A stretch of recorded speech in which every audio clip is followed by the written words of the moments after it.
आपण पाहतात मानदेशी न्यूज, सर्वसामान्य जनतेचा बुलंद आवाज।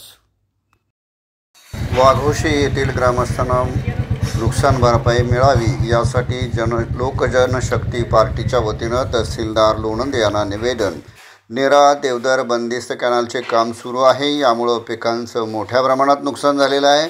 या परिसरातील बाधित शेतकऱ्यांना नुकसान भरपाई द्यावी या मागणीसाठी तहसीलदारांना नुकतेच निवेदन देण्यात आलेलं आहे।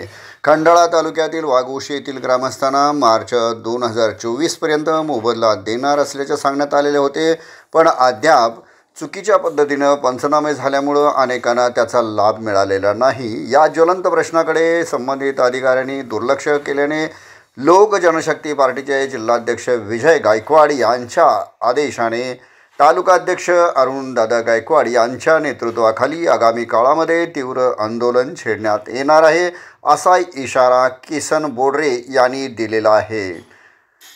याबाबतचं निवेदन लोक जनशक्ती पार्टी वतीनं तहसीलदार यांना नुकतेच देण्यात आलेलं आहे। मानदेशी न्यूजसाठी दिलीप वाघमारे, लोणंद प्रतिनिधी। महाराष्ट्र प्रदेश अध्यक्ष माननीय विजयराव गायकवाड यांच्या आदेशाने व पक्षाचे राष्ट्रीय अध्यक्ष माननीय चिरागजी पासवान साहेब, राष्ट्रीय केंद्रीय मंत्री यांच्या आदेशाने लोकजनशक्ती पार्टी खंडाळा तालुका यांच्या वतीने वाघोशी गावामध्ये जे कॅनलचं काम चालू आहे, बंदिस्त कॅनलचं काम, त्या कामाबद्दल आम्ही निवेदन दिलं होतं आणि ती निवेदनाची दखल घेऊन नेरा देवघर प्रकल्प अधिकारी यांनी त्वरित दखल घेतली आणि शेतकऱ्यांना पैसे वाटप करण्याची सुरुवात केलेली आहे। परंतु काही ठिकाणी काही चुकीचे पंचनामे झालेले आहेत, त्याची पुन्हा एकदा सविस्तर पंचनामा करण्यात यावा ही लोकजनशक्ती पार्टीच्या वतीने विनंती करतो। वाघोशी गावात गेले 4 महिने कॅनेल चालू होऊन जो शेतकऱ्यांच्या वरती अन्याय होत होता, बरेच वेळा आम्ही तोंडी आश्वासन देऊन पाटबंधारे खातं असेल, अधिक कृषी खातं यांनी पुरेपूर शेतकऱ्यांच्यावरती अन्याय केला, हा माझा वैयक्तिक आरोप आहेच, कारण मी तिथला शेतकरी आहे।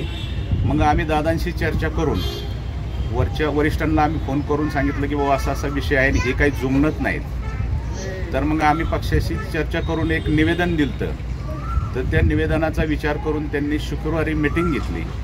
संबंधित कार्यकारी अभियंता गणवट साहेब असतील, आंबावडकर साहेब यांनी की बाबा आम्ही जे काही झालेले पंचनामे आहेत त्यांचे पैसे वाटप करू, आणि तशा पद्धतीने काही लोकांच्या सह्या घेऊन त्यांनी वाटप करायला चालू केले। त्याचबरोबर ग्रामपंचायतने सुद्धा त्यांच्याशी पत्रव्यवहार केला होता आणि आम्ही एकत्र येऊन ग्रामपंचायत सरपंच अमोल चोरमले,